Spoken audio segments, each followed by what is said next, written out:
I remember sitting on my kitchen floor and just crying and thinking, this is it. I'm going to lose my business like so many of the businesses around me. What I didn't realize is that those 5 years was the framework, the foundation for my next thing that was going to work, which was my jewelry company. That shift forced me and my team to have to think differently on how we were going to run the business. If you are running your business today because you want to be rich, you have already failed, because money does not make you happy. You've got to have a greater purpose. Hear the stories, learn the proven methods, and accelerate your growth and future through entrepreneurship. Welcome to the Foundr podcast with Nathan Chan. How did you get your job, AKA, how did you find yourself doing the work you're doing today? You know, it's been a journey that really started when I was a kid. My Aunt Joanne was a fashion director at a department store in Milwaukee, Wisconsin. And I grew up in a little town, Kenosha, which is about 35 minutes away from Milwaukee. And going to her apartment and being in her closet and seeing all of her slideshows from her being in Milan and Paris and London and New York, places that had seemed so far away as a little girl from Wisconsin, really just brought me into this world of fashion that I felt like was magical. You could be anybody you wanted to be. It really just transformed you, right? Fashion you could create whoever you wanted to be. And I think I was just drawn to it from a very early age, of that magical sense of it. And here we are, right? Starting my first company was a hat company. And really wanting to utilize that love, that passion for design, for fashion, and really for making people smile. I just remember how I felt when I'd put on her clothes in her closet and just the smile on my face, how I would just feel more confident and all of those amazing things that can happen, right? And I knew I wanted to be a part of that industry. And so just really led me to finding that and continuing to just reach for it and strive for it from the very beginning. Yeah, and I'd love to talk about the hat shop. Like, it was your first business. What did you learn during that process? Because it didn't work out, right? No, it did not work out. And I think that's so important, is because if you talk to any successful entrepreneur, they are going to have at least one failure story for you. And there's probably way more that they can talk about as well. But that one for me was honestly the greatest gift. And I'm sure you hear that a lot. Like, these failures that happen in so many ways for me was my MBA, right? That I didn't get. I dropped out of college. I started the Hat Box at age 19. I was inspired to start it because my stepfather was undergoing chemotherapy for brain cancer. And I met so many women that were going through those same struggles of hair loss, and just their journey was so hard. And I thought, well, God, if there was some way I could make headwear for them that made them feel beautiful and that also was comfortable. So I was lining hats with cotton linings that were soft and comfortable on their heads. And really at first, just as a need of wanting to bring fashion to them and make them smile, and realize, why aren't there more hat stores out there? Why aren't people wearing hats again like it's 1940? We need to start hats. And so dropped out of school with this, ready to change the world, an idealist at age 19, and opened my first business and started thinking again, hoping the world was going to change with me and this great idea. And after 5 years of trying to get the world to want to wear hats like it was 1940 and realizing that just was not happening, I had to close that business. And not only did I have to go through the failure of closing this business and being so humiliated, because now I'm a college dropout. All of my friends have graduated from college and, are getting their jobs in these new places. I'm now a failure of business. I can no college degree. Now what am I going to do? But what I didn't realize at that moment when that store closed is that those 5 years of running this retail business, of learning about margin, learning about overhead, understanding, how to really run a retail business, was the framework, the foundation for my next thing that was going to work, which was my jewelry company. And the answer to my future was in that little store. I was making jewelry kind of on the side because it was something I loved to do. And I'd put it in the case at the register and it would sell the day I put it in the case. But I had it in my head that hats were the thing. It had to be hats. And I wasn't seeing what was actually working. So sometimes I think as an entrepreneur, we get, especially in those early stages, we have an idea, like this is what it has to be. But we sometimes have to step ourselves away from that and get that 360 approach, because it may be something a little different is actually working that could be your future opportunity. So after I shuttered that store, like devastated, I would still get calls from some of my best customers. And I would be so excited to hear from them. And Nathan, they were not calling me because they wanted more hats. They were calling me because they wanted a pair of earrings to match the necklace that they bought. Or their sister loved the necklace so much that she wanted to buy her one. Could you make one, Kendra? And so I found myself, going, this is weird. Maybe there's something to this jewelry thing. And so it really was the entry into the next thing that I started to do. But really, again, it had to be like bang on my doorstep, phones ringing for me to actually see it. What were the challenges when you started the jewelry company in the first few years? Well, there's, so many, right? I know this is an only hour that we have, so we need about 10 hours. But, it was right after the recession. So, I had my first son was born 11/11/2001, which is exactly, just a few months after 9/11. And here I am, a new mom, in a very scary time in our history, right? Here we are, right after the recession.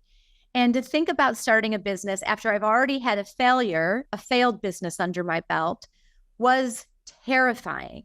And I didn't want to tell the world I was starting another business. And quite honestly, I didn't have the financial ability to, do anything big. So I started small. I had $500. I bought, of some materials, stones, wire. I made a tiny collection.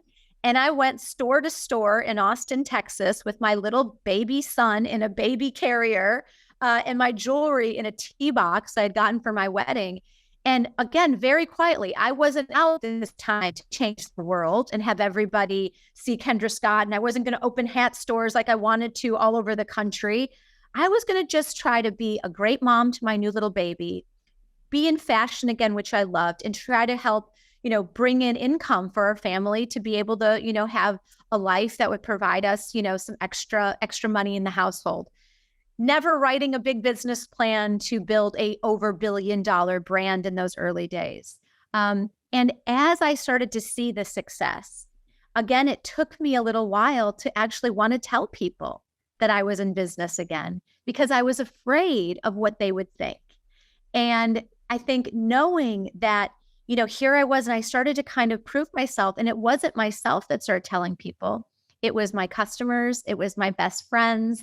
It was my family. All of these people just came supporting me and loving what I was doing and helped me have the strength to say, okay, I'm really doing this. I really have a business, and I'm going to not be afraid to tell people about it anymore. Actually, I'm going to start screaming it from the rooftops. And I think, having confidence after a failure is one of the biggest challenges for any entrepreneur. It's that not just dust yourself up and get up, dust yourself off and get up again mentality. It really is that own of going, what, I can do this. And I'm going to figure out what I just learned from what that obstacle was that I'm going to overcome it.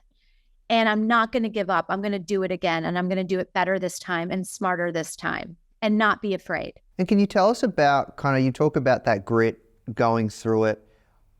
I know that you experienced a lot of rejection trying to raise capital. Can you talk us through that process? That would be the understatement of the year, Nathan. I would go into so many boardrooms where it looked like me, okay? And my dad used to say, well, don't be intimidated by the men in suits.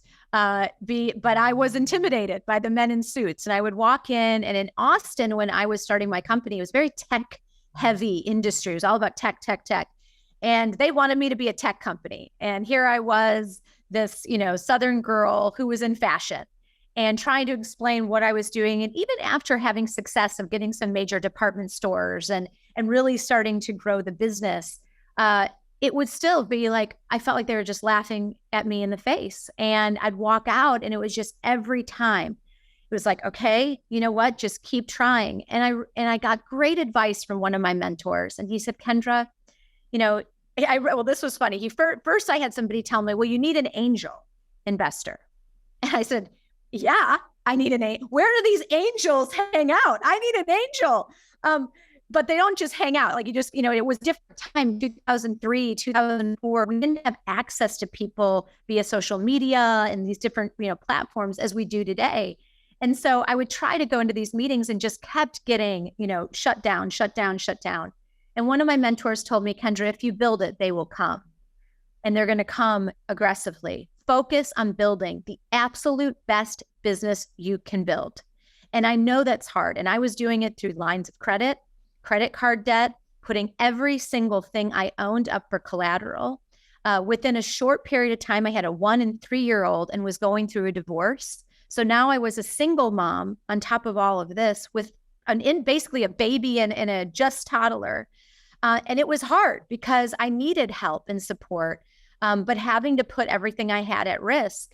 But again, just focusing on the business, focusing on building the best business I could. And he was right, because people started to take notice and I wasn't calling them anymore. I started getting calls from investment bankers and, interested investors. And it was a really eye-opening experience for me to be able to then go, oh, wow, now they want me. But I had to prove myself a little bit. Yeah, wow. And, in 2008, the world had changed. Recession has hit. How did that affect the business? And was that around the time you were trying to raise capital, everything you had going on, lines of credit, everything you owned, going through the divorce? Was it around that time? So I was divorced in 2005, and so was already divorced. In 2008, I can't even explain to you. So we were just a wholesale company. So I was just selling to other retailers. I was not direct to consumer. After the hat box and that failure of running a retail store, I said, I am never going to be in retail again. I am never going to do that. That is scary stuff. I don't want to have any part of it. Get me out of retail. So this is safer. A store writes an order, boo, boo, boo. I pack it up. I mail it to them. They deal with it. It's great. Beautiful business. 2008 hit and all of my eggs were in that one basket, Nathan. I had the power that I didn't have was in the power of the buyers that were writing the orders for the department stores who are now getting laid off with the recession, relationships that I had built just, going away overnight, boutiques and stores that I had worked with across the country, shuttering left and right, big companies filing for bankruptcy that I had just shipped orders to. It was devastating time. And I only had a line of credit. I had no investors. And to try to even think about getting an investor to invest in you at this period, that was not even, there was no conversation starters there with, hey, what do you think about investing? Where I know we're going through, an economic collapse financially, but, maybe they're like, absolutely not. Then my bank, big bank, calls and says, we feel that jewelry, fashion, these are high risk areas for us. And we'd like you to pay off your line of credit within the next 6 months. Wow. Yeah. And I said, well, I can't pay off the line of credit. And I've paid my interest. I've done all the things I'm supposed to do. I've never been late on a payment. And I'd call and try to talk somebody and they'd be like, what's your loan number? And I'd be like, A7, blah, blah, blah, all these numbers. They didn't care that I was Kendra Scott. They didn't care that I was a person. They just were like, what's your loan number? And you'd get shifted around. And I remember sitting on my kitchen floor and just crying and thinking, this is it. I'm going to lose my business like so many of the businesses around me. And I thought, okay, what am I going to do? And I started to go to some local Texas banks. And I went to one local Texas bank and the president was female and she wears my jewelry. She knows my brand well. I'm very well known in Austin. And I sat across from her and I remember saying, Carrie, can you please consider taking on this line of credit? And I promise you, with everything I have. If I have to sell everything I own, I will not only just pay it back, but I am going to crush it. And here's my new business plan and how we're going to get out of this. We are not going to just focus on wholesale anymore because I need to have a direct connection with my consumer. I need her to say, I want Kendra Scott when she walks into every department store. Where is the Kendra Scott? And the only way I can do that is if I have a direct connection, meaning I need to get back into retail. I need to get back and have an e-commerce website. And I need to start to communicate with her directly, not through middlemen anymore. And you're thinking, all these stores are shuttering. Here I'm going in and I'm opening a store. I'm doing kind of the crazy thing.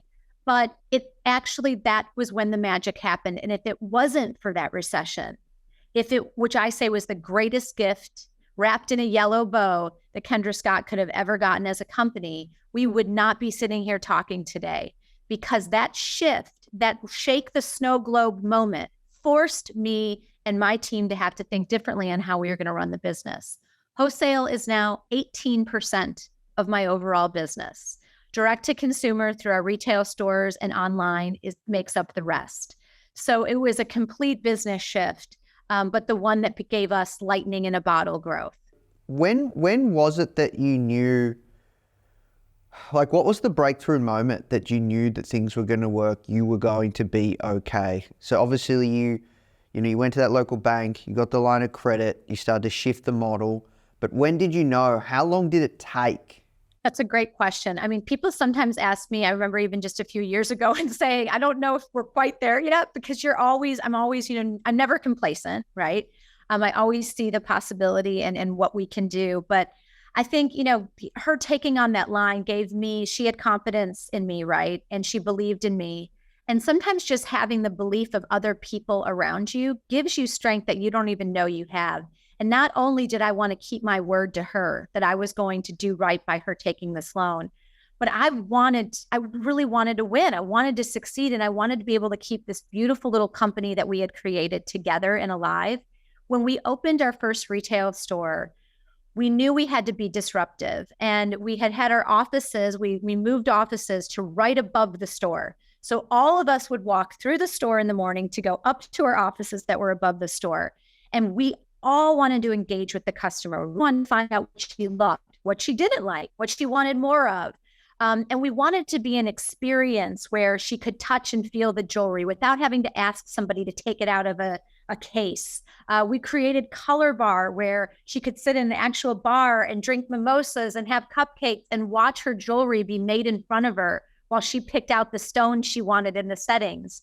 It was unlike any jewelry shopping experience that had ever existed. And what I craved myself as a consumer when I would go and shop for jewelry prior to this. So we were very disruptive in what we were doing. And I remember so many people saying, this isn't going to work. You're going to have so many people stealing things, Kendra. You're crazy. This is, you're going to be just spending all your money on champagne and cupcakes, and this is never going to work.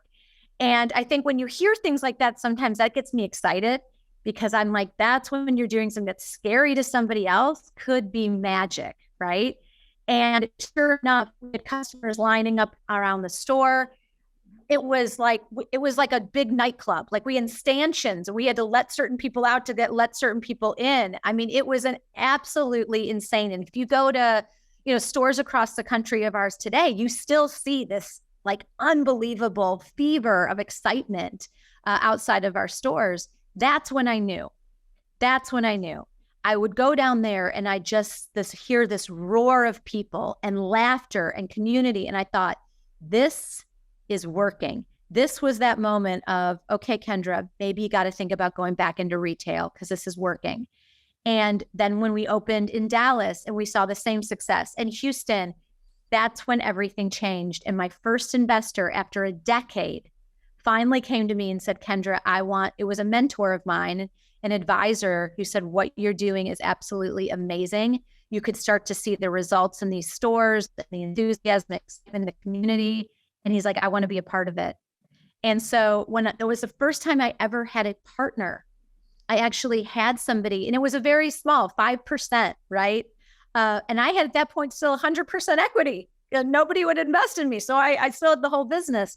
But 5%, I finally felt like I had somebody that I could talk with and really give me great insight and advice, and we could figure things out together. And I also was to take a small bit of money off the table. I never had money in my bank account that was sustainable, like that I felt like I was always living paycheck to paycheck or invoice coming into invoice, paying my employees first. It was the first time I had something where I felt like I had a little bit of a nest egg. And that gave me peace. It gave me a way to just take a breath, which you can see for me is hard to do, right? I took a breath and I was like, holy cow, okay, just focus now. We can focus on keep growing this business. And I don't have to lay awake at night, sick in my stomach, wondering if we're going to be able to pay our rent, and that was the first time. And then it just kept going from there. Hey guys, I really hope you're feeling inspired from today's interview.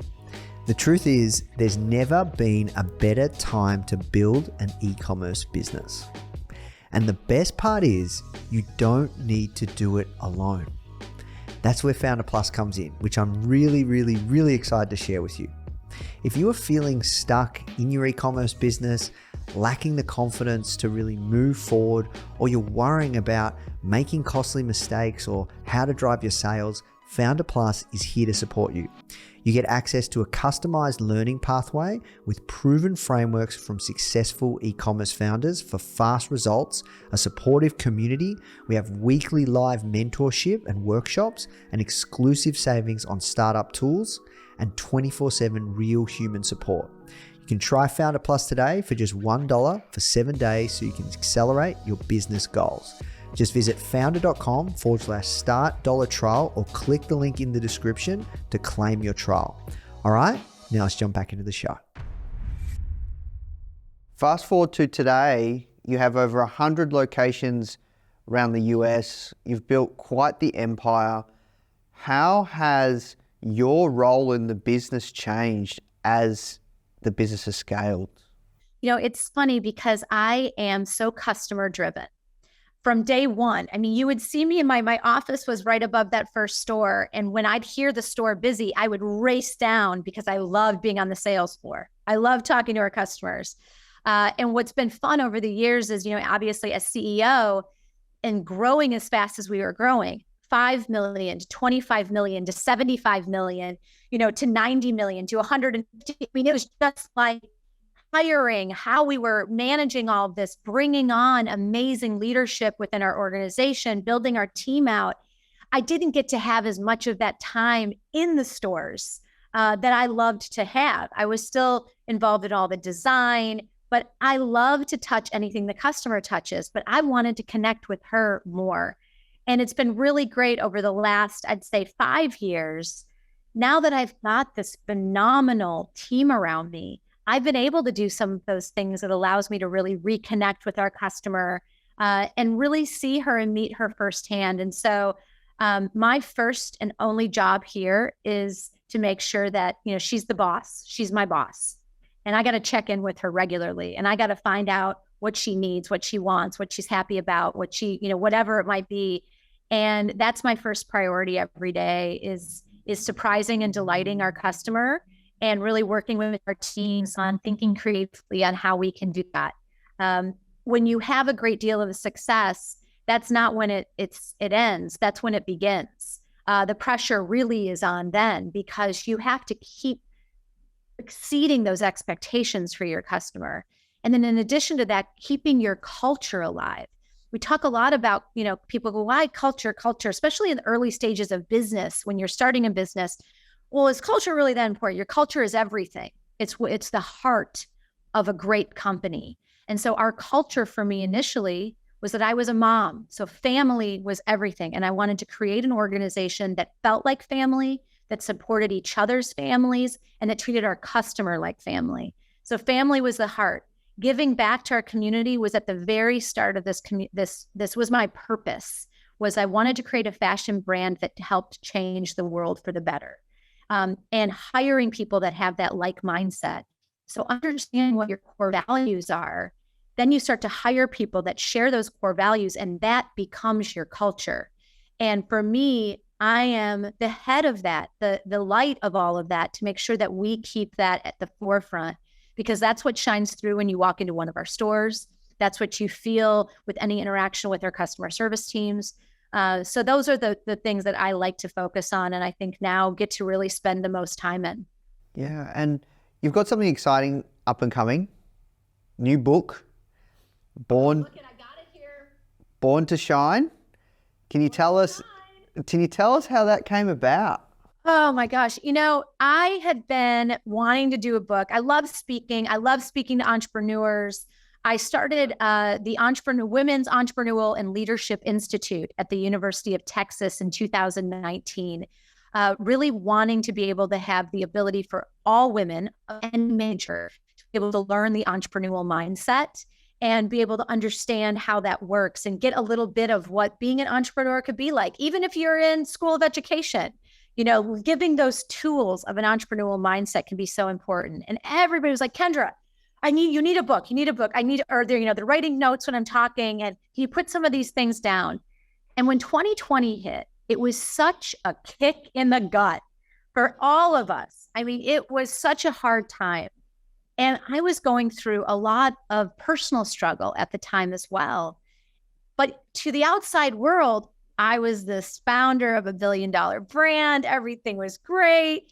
And I felt like it was so important, more than ever, to share the struggles, be vulnerable, to be open about the peaks, but more important, the valleys that I've experienced over the last 20 years building this business, and sharing those, because I think when we can be vulnerable, there's real power in that. There's so much power in that. And I think this is a book not just for business owners or entrepreneurs, but for people that are going through a transition in their life, that there's something that is changing that's big. Maybe it is going into a new career or getting back into the career world. It could be a graduate who is going through this next big life change in their life. So I think there's just a lot of lessons in this book about helping to kind of find your own light, but in addition to that, helping other people see the light within themselves. I'm really excited about the book. I'm curious, what's the one big takeaway that people can take from the book? What's the one thing you want people to take away? I think, look, at the end of the day, we are all unique and special and different. And that is a good thing. We shouldn't want to be like anybody else. And in this world of social media, and we all feel like we're afraid to show our flaws. We're afraid we have to airbrush things. We have to look perfect, and we have to smile, and we are afraid to show our flaws. I hope this book helps people know that their flaws are beautiful, beautiful marks on who they are. And that's what made you, you. And that's what makes you unique and special. And to not be afraid to share that, but to say, I'm proud of who I am. I'm proud of where I come from, because it doesn't matter what you've gone through, where you've come from, how many people tell you no, that you can't do something that won't ever happen. I hope this book shows them that, yes, you can. And you are unique, and you are special, and you are put on this earth to do something awesome, whatever that is that brings you joy. Wow, incredible. So I want to switch gears, talk about the now. With the looming recession, what advice do you give to startups and small businesses looking to weather the storm? I talked earlier about how, starting my business right after 9/11, a very uncertain time, really in the globe, was for a lot of people a crazy time to start a business, and with a new baby. You wouldn't think that's always a great idea. But the greatest thing that happened is that it forced me to kind of think about life a little differently. That time period, I knew I wanted still to feel good and beautiful, but I couldn't afford what was out there as a new mom. I loved color. And so I was trying to fill a void that I saw, right? And create jewelry that was attainable for women. When the recession hit, that foundation of luxury that was attainable was an amazing thing, right? And the connections that I made with my customers from all of our philanthropic efforts gave me the support of our community. Really fell in love with much more than just the products, but fell in love with what the brand stood for and what we showed up doing all the time, right?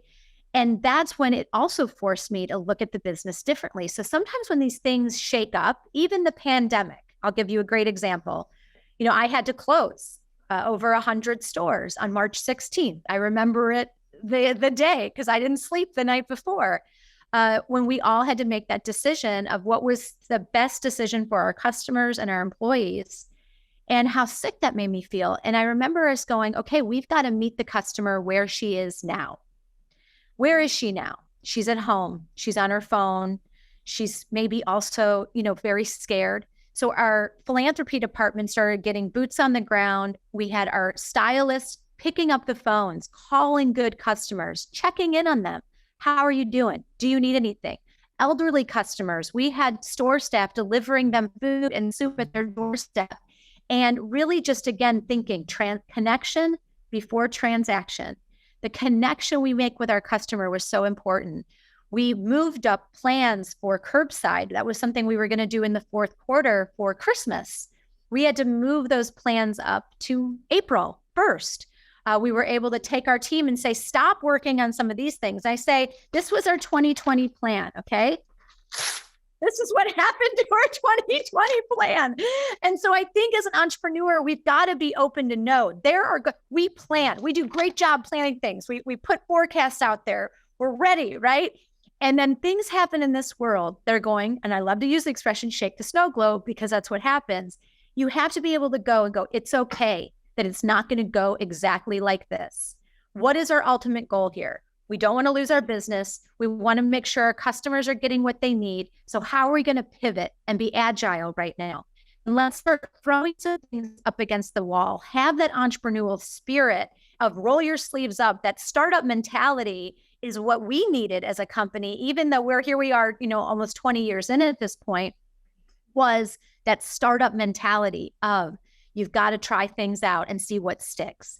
And that gave us this new agility. We had been kind of really overthinking so many things that you sometimes miss opportunity because you're trying to be very thoughtful, very careful.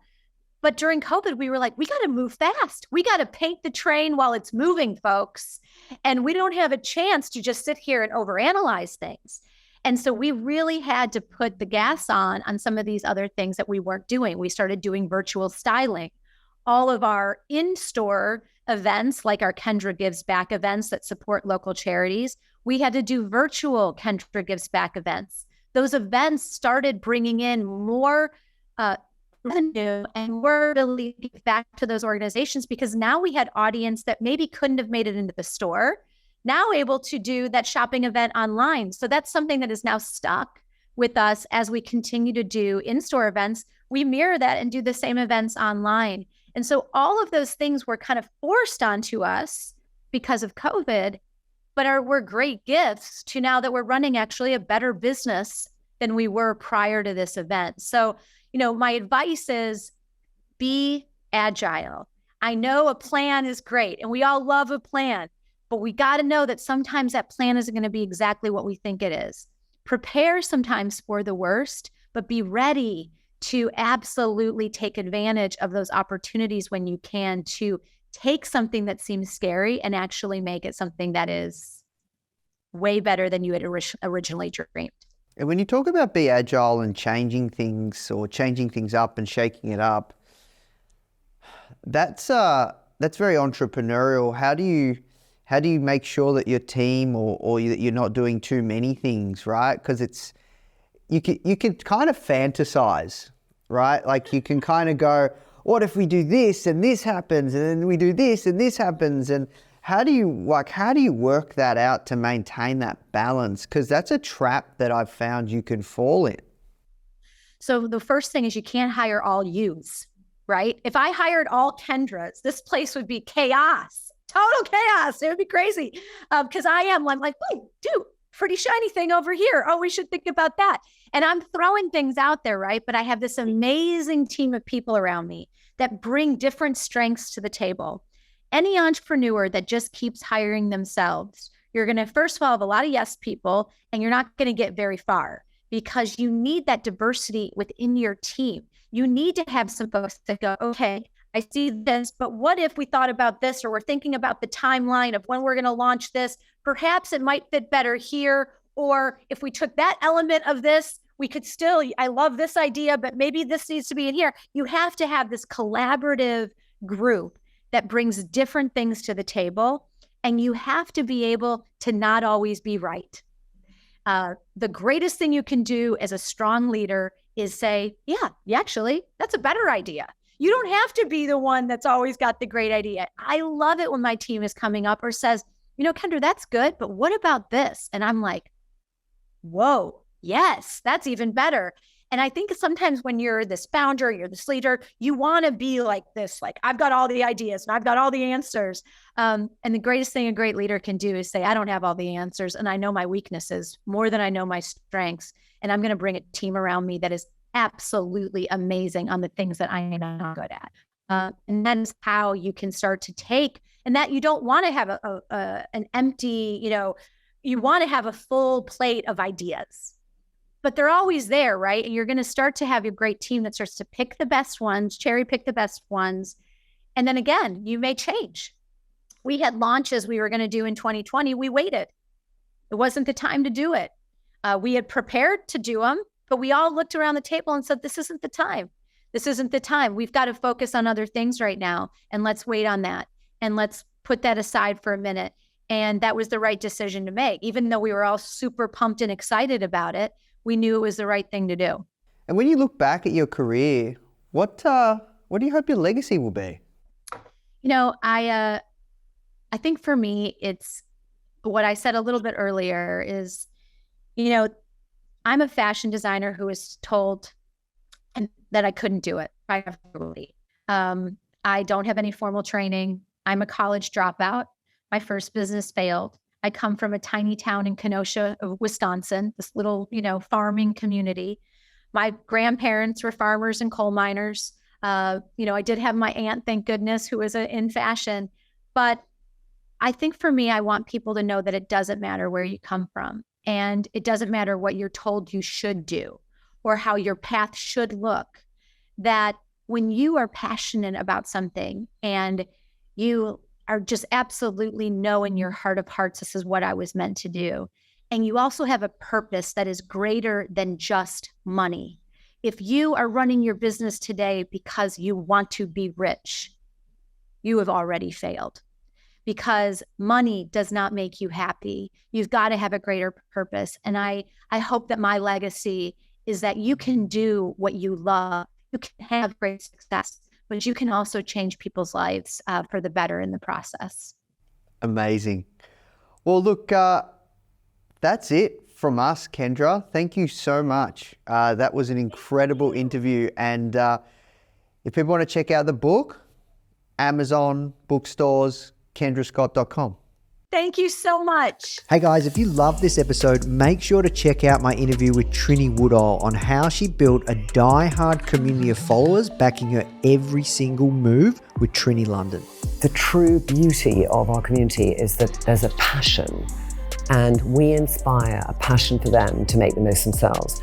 But that community itself fosters, lifting up women.